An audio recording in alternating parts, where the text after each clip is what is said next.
حمد و صلات کے بعد محترم سامعین گرامی، اللہ تبارک و تعالیٰ نے نبی کریم صلی اللہ علیہ وسلم کو بہت سے اعزازات سے نوازا ہے۔ آپ کی شان اور مرتبے کو بڑھانے کے لیے، بلند کرنے کے لیے، واضح کرنے کے لیے کئی ایک معجزات آپ کو عطا فرمائے ہیں۔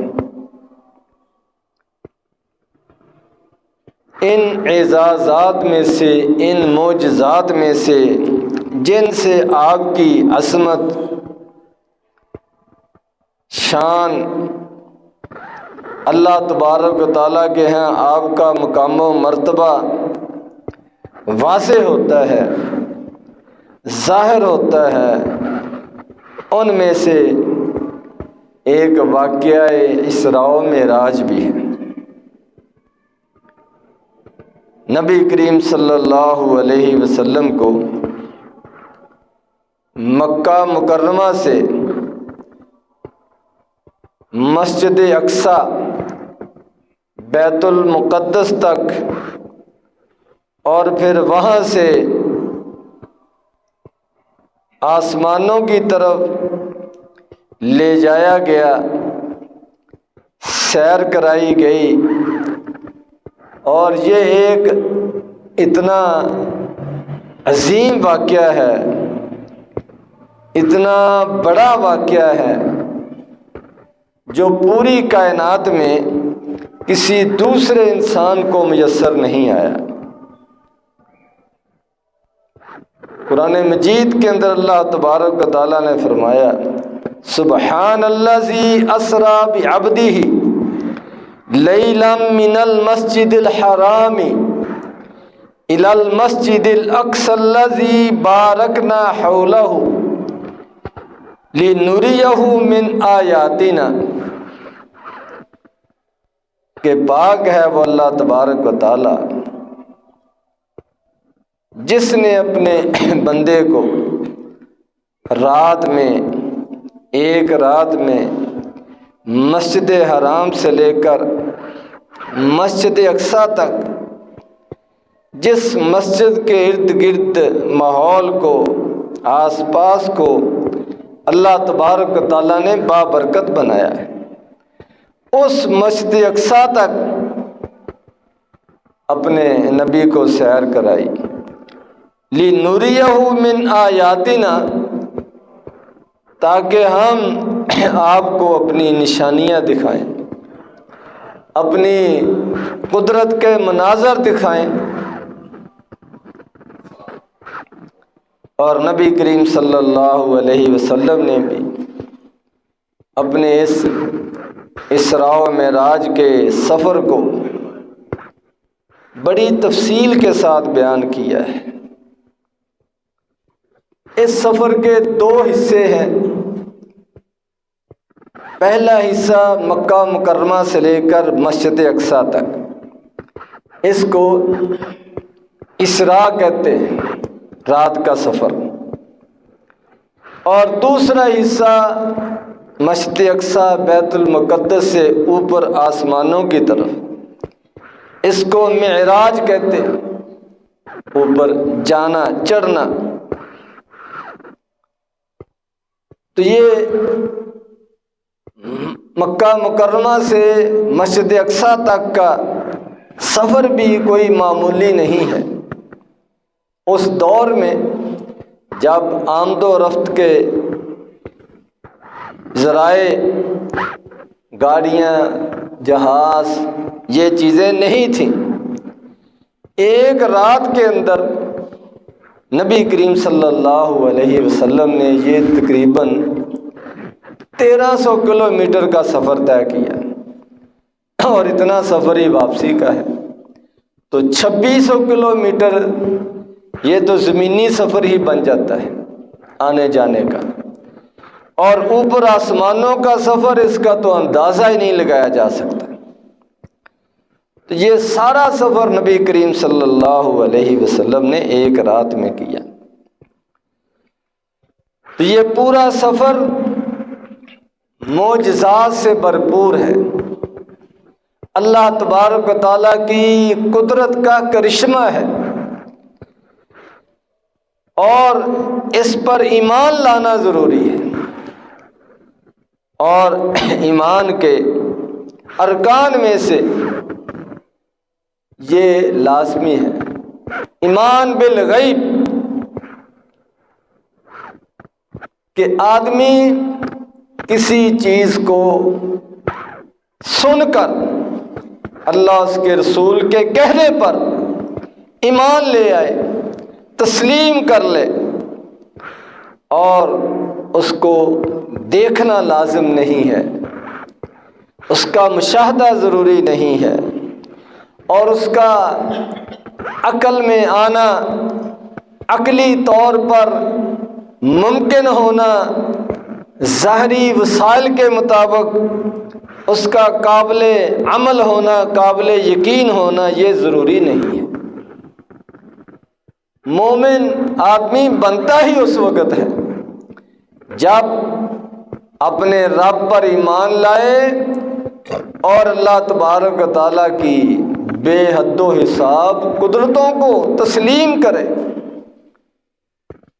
اور یہ مانے کہ وہ جو چاہے کن کہہ کر سکتا ہے، اور جو کچھ اس نے بتا دیا وہ حق ہے، سچ ہے، یقینی ہے۔ تو جب اللہ تبارک و تعالیٰ نے بتا دیا اور نبی کریم صلی اللہ علیہ وسلم نے بھی بتا دیا کہ یہ سفر ہوا ہے، تو ایک صاحب ایمان کے لیے، مومن آدمی کے لیے، مسلمان کے لیے اس کو ماننا یہ لازم ہے۔ اور اس سفر کے اندر کئی اسباق ہیں، کئی سوچنے سمجھنے کی چیزیں ہیں۔ ان میں سے ایک یہ بات بھی واضح ہوتی ہے کہ اللہ تبارک و تعالیٰ کی ذات اوپر ہے، اللہ تبارک و تعالیٰ کی ذات ساتوں آسمانوں سے آگے ہے، اللہ تبارک و تعالیٰ کی ذات عرش پر بری ہے۔ یہ بھی قرآن مجید کے اندر، احادیث کے اندر بیان کیا گیا ہے، اور اس واقعہ سے بھی ثابت ہوتا ہے۔ جب اس واقعہ کو بیان کریں گے، تسلیم کریں گے، تو اس میں یہ بھی اپنے آپ بات وہ مانی جائے گی کہ اللہ تبارک و تعالیٰ کی ذات اوپر ہے، آسمانوں پر ہے، کیونکہ نبی کریم صلی اللہ علیہ وسلم اوپر لے جائے گے۔ معراج کا معنی ہی اوپر کو جانا ہے، اوپر کی طرف گئے۔ اللہ تبارک و تعالیٰ عرش پر ہونے کے ساتھ ساتھ، ساتوں آسمانوں سے اوپر ہونے کے ساتھ ساتھ، اپنی تمام مخلوق کو دیکھ بھی رہا ہے، سن بھی رہا ہے، ان کی ایک ایک بات کو جانتا ہے۔ یہ اللہ تبارک و تعالیٰ کی قدرت ہے، یہ اس کے علم کی انتہا ہے، سنتا بھی ہے، جانتا بھی ہے، دیکھتا بھی ہے، آسمانوں پر عرش پر ہونے کے باوجود۔ اور اس سے نبی کریم صلی اللہ علیہ وسلم کی شان اور عظمت بھی بیان ہوتی ہے، لیکن اس کے ساتھ ساتھ یہ بات بھی واضح ہوتی ہے کہ اللہ اور رسول ایک نہیں ہیں۔ اللہ الگ خالق مالک ہے، اور نبی کریم صلی اللہ علیہ وسلم الگ اس کے بندے ہیں، اس کی مخلوق ہیں۔ سبحان الذی اسریٰ بعبدہ، عبد کا لفظ استعمال کیا ہے کہ اپنے بندے کو لے کر گیا۔ تو نبی کریم صلی اللہ علیہ وسلم اللہ کے محبوب بندے ہیں، چنے ہوئے بندے ہیں، برگزیدہ بندے ہیں، ساری انسانیت سے بڑھ کر شان والے، عظمت والے بندے ہیں، اس کے رسول ہیں، لیکن اللہ تبارک و تعالیٰ سے علیحدہ ہیں۔ اللہ تبارک و تعالیٰ نہیں ہیں، سارے اللہ کے کمالات، اختیارات آپ کے پاس نہیں ہیں، نظام سارا، حکم سارا اللہ تبارک و تعالیٰ کا چلتا ہے۔ تو جب اللہ تبارک و تعالیٰ کو منظور ہوا، آپ کو بلایا گیا، آپ سے ملاقات ہوئی، آپ سے ہم کلام ہوئے، اللہ تبارک و تعالیٰ آپ کی طرف وحی کی گئی، اور پھر واپس دنیا میں آپ کو بھیج دیا گیا۔ اور اس واقعہ سے اللہ تبارک و تعالیٰ کا کلام کرنا، گفتگو کرنا، یہ بھی ثابت ہوتا ہے کہ موسیٰ علیہ السلام سے بھی اللہ تبارک و تعالیٰ نے وَكَلَّمَ اللَّهُ مُوسَىٰ تَكْلِيمًا، گفتگو کی، کلام فرمائی۔ آدم علیہ السلام سے بھی کلام فرمائی، اور نبی کریم صلی اللہ علیہ وسلم سے بھی کلام فرمائی۔ تو یہ بھی اللہ تبارک و تعالیٰ کی صفات میں سے ایک صفت ہے، کلام کرنا، گفتگو کرنا، بولنا، جو دوسرے کو سنے، سمجھ آئے۔ یہ نبی کریم صلی اللہ علیہ وسلم کے ساتھ اللہ تبارک و تعالیٰ ہم کلام ہو گئے، اور آپ نے اللہ تبارک و تعالیٰ کی کلام سنی۔ اللہ تبارک و تعالیٰ کے جو انبیاء کرام ہیں، یا ان کے ساتھ اللہ تبارک و تعالیٰ ڈائریکٹ کلام نہیں کرتے، کسی اور کے ساتھ تو دور کی بات ہے، وحی کرتے ہیں، القاء کرتے ہیں، فرشتے کے ذریعے سے، خواب کے ذریعے سے ان کی طرف وحی کی جاتی ہے۔ لیکن چند ایک مواقع ایسے ہیں جہاں پر اللہ تبارک و تعالیٰ نے خود کلام کی ہے اپنے مخصوص بندوں سے، ان میں سے ایک آدم علیہ السلام اور ایک موسیٰ علیہ السلام، اور سب سے بڑھ کر نبی کریم صلی اللہ علیہ وسلم ہیں، جن کو اوپر بلا کر آپ سے گفتگو کی گئی، کلام کی گئی۔ تو اس سفر کے اندر جو بڑی بڑی نشانیاں نبی کریم صلی اللہ علیہ وسلم نے بیان فرمائی ہیں، ان میں سے ایک جنت اور جہنم، اس کا مشاہدہ ہے۔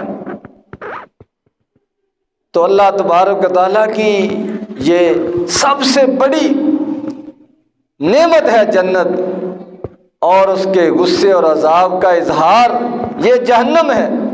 یہ دونوں مقام نبی کریم صلی اللہ علیہ وسلم کو دکھائے گئے، ان کا مشاہدہ کرایا گیا۔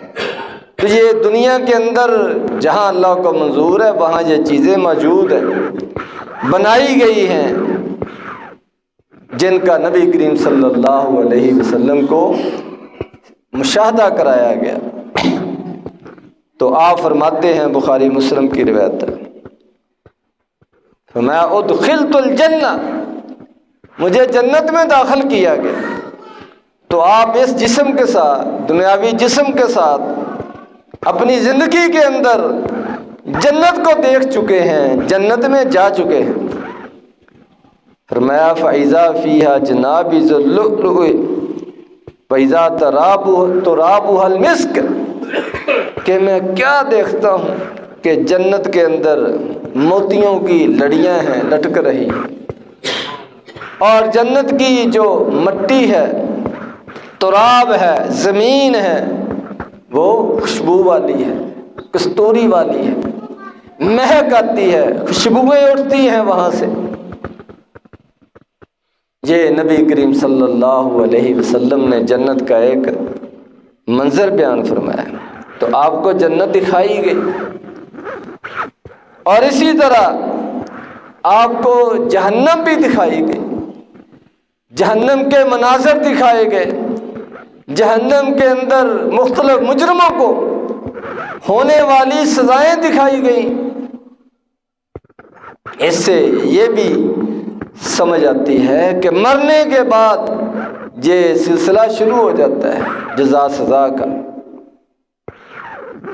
تو نبی کریم صلی اللہ علیہ وسلم نے اپنی امت کو ڈرانے کے لیے، سمجھانے کے لیے وہ کچھ مناظر بیان کیے تاکہ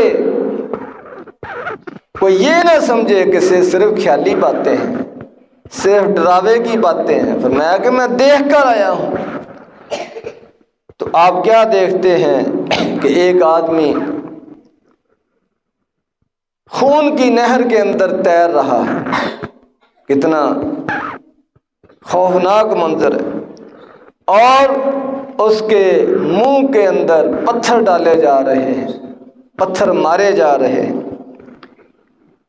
تو نبی کریم صلی اللہ علیہ وسلم نے پوچھا یہ کون ہے؟ تو آپ کو بتایا گیا آکل الربا، یہ سود کھانے والا ہے، قرضہ دے کر زیادہ پیسے لینے والا ہے، لوگوں کی غربت اور مجبوری سے فائدہ اٹھانے والا ہے، بیٹھے بٹھائے لوگوں کے مال کو ہڑپ کرنے والا ہے۔ کسی غریب کا کوئی صدقہ کرنا تو دور کی بات ہے، سادہ قرضہ دینا تو دور کی بات ہے، زیادہ پیسوں کی شرط پر، زیادہ پیسوں کی واپسی کی شرط پر یہ لوگوں کی مجبوری سے فائدہ اٹھایا کرتا تھا۔ آج یہ اپنے انجام کو پہنچا ہوا ہے۔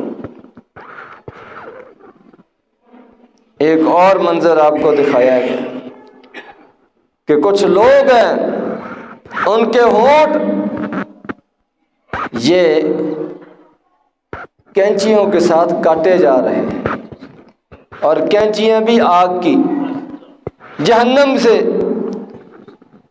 تو نبی کریم صلی اللہ علیہ وسلم نے پوچھا یہ کون لوگ ہیں، ان کو یہ سزا کیوں ہو رہی ہے؟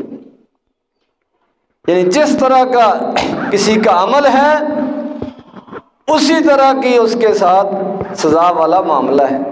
تو سود خور بھوکا تھا، پیسے کا بھوکا، جائیداد کا بھوکا، زمین کا بھوکا، تو اس کی بھوک ختم کرنے کے لیے پتھر اس کے منہ کے اندر ڈالے جا رہے ہیں جہنم کے اندر، اور یہاں پر ہونٹ، لب یہ کینچیوں کے ساتھ کاٹے جا رہے ہیں۔ تو آپ نے پوچھا یہ کون؟ میں کہ یہ وہ لوگ ہیں جو ایسی باتیں کرتے تھے، کہتے تھے جو کرتے نہیں تھے، اور عمل نہیں کرتے تھے، دوسروں کو نصیحت، دوسروں کو سمجھانا، بس یہی ان کی روٹین تھی، عادت تھی، اور خود بے عمل تھے، خود عمل سے عاری تھے، خالی تھے۔ یہ میری امت کے خطیب ہیں، واعظ ہیں، مبلغ ہیں، شاعر ہیں، سیاسی لیڈر، رہنما ہیں، جماعتوں کے بڑے ہیں، جو بڑے بڑے دعوے کرتے تھے، باتیں کرتے تھے، لیکن سب جھوٹ پر، اور خود بے عمل۔ میں کہ یہ آج اپنے اعمال کی سزا بھگت رہے۔ تو صرف باتیں کرنا اس سے گزارا نہیں ہوگا، صرف دوسروں پر تنقید کرتے رہنا اس سے بات نہیں بنے گی، اور دوسروں کو سمجھاتے رہنا یا ان کو غلط کہتے رہنا اس سے بات نہیں بنے گی جب تک خود ٹھیک نہیں ہوں گے، اپنے آپ پر نظر نہیں ڈالیں گے، اپنے آپ پر تنقید نہیں کریں گے، اپنی اصلاح نہیں کریں گے، اپنے عمل کو درست نہیں کریں گے، اس وقت تک بات نہیں بنے گی۔ صرف زبانی باتوں سے گزارا نہیں ہوگا، عمل کو دیکھا جائے گا۔ اسی طرح نبی کریم صلی اللہ علیہ وسلم نے دیکھا، یہ معراج ہے جو واقعہ آج رجب کے مہینے میں بہت زیادہ بیان کیا جاتا ہے، سنا جاتا ہے، سنایا جاتا ہے، بیان کرنا چاہیے۔ نبی کریم صلی اللہ علیہ وسلم کا معجزہ ہے، آپ کی شان عظمت کو واضح کرتا ہے، لیکن اس کے اندر جو سبق ہے، جو پیغام ہے، اس پر بھی غور کرنا چاہیے۔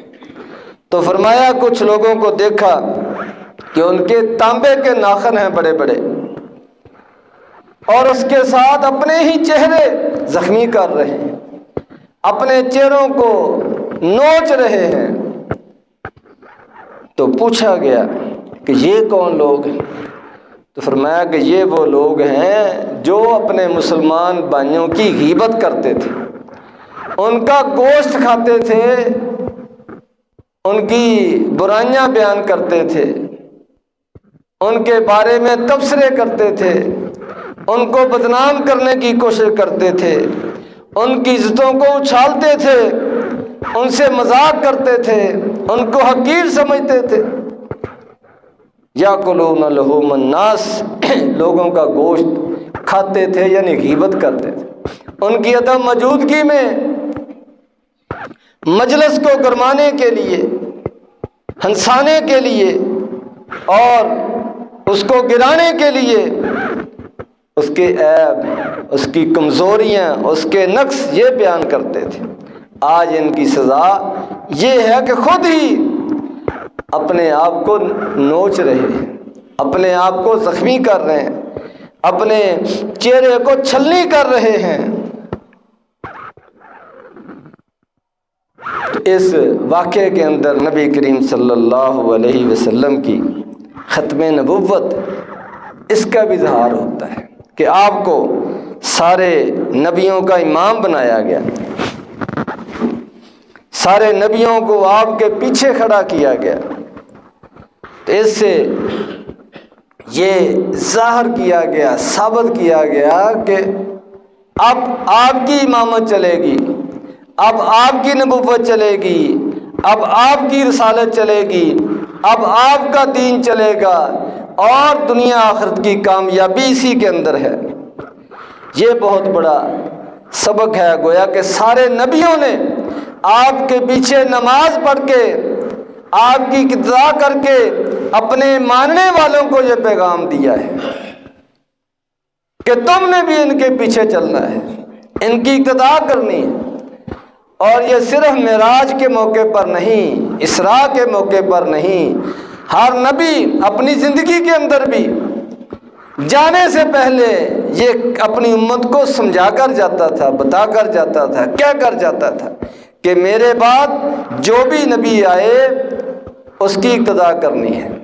اور خاص طور پر نبی کریم صلی اللہ علیہ وسلم کے بارے میں ہر نبی اپنی امت کو بتا کر جاتا کہ جب وہ آخری نبی آئے تو اس کی پیروی کرنی ہے، اس پر ایمان لانا ہے۔ تو اس واقعہ اسراء و معراج کے موقع پر آپ کی امامت سے بھی اس پر اور مہر لگ گئی، اس کی تائید ہو گئی، وضاحت ہو گئی کہ آپ ہی سب کے امام ہیں، آپ ہی کے پیچھے چلنے میں وہ کامیابی ہے دنیا اور آخرت کی۔ اور نبی کریم صلی اللہ علیہ وسلم کو اس معراج کے موقع پر خاص طور پر جو اللہ کی عبادت کرنے کا حکم دیا گیا، اور آپ کے ذریعے سے پوری امت کو یہ حکم دیا گیا، وہ نماز ہے۔ 5 وقت کی نماز پہلے 50 کی تعداد میں فرض کی گئی کہ اصل حق یہ بنتا ہے کہ اللہ تبارک و تعالیٰ کی دن رات نعمتیں استعمال کرنے والے کے لیے ضروری ہے کہ 50 مرتبہ اللہ تبارک و تعالیٰ کے دربار میں حاضر ہو، اس کا شکر ادا کرے، اس کی عبادت کرے۔